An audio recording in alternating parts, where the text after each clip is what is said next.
Hey,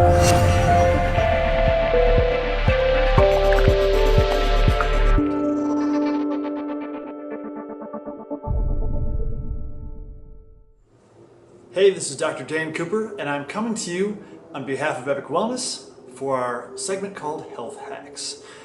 Since this is our inaugural address with Health Hacks, I wanted to give you a little info on what you'd expect from us here in the Health Hacks section.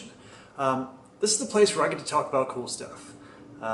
These topics can range across the board, and they're generally here to enhance your life in some manner.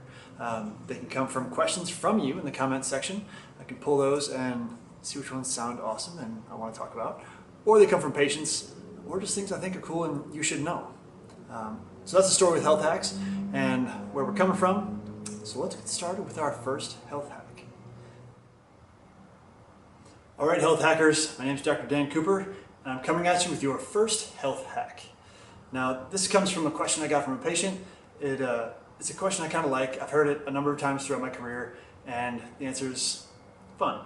So the question is, what's with the hump? I feel like I'm getting this hump on the back of my neck. And she's really talking about at the base of her neck, right where it meets the thorax. It feels more prominent than it should be.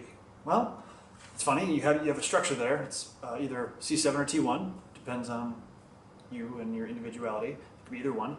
That's called your vertebral prominence. That literally means your prominent vertebra. So it's supposed to be a little more prominent anyway. And the question is about a hump. Like I feel like I'm getting Quasimodo-ish. And there are some conditions that would result in a hump at the cervicothoracic junction. One of those is compression fractures. If you have multiple compression fractures in the region, especially if they're anterior compression fractures, so they wedge you this way, you'll start to you get a hump. There are some hormonal conditions that will result in fat deposition right in that area, so you'll get a soft hump.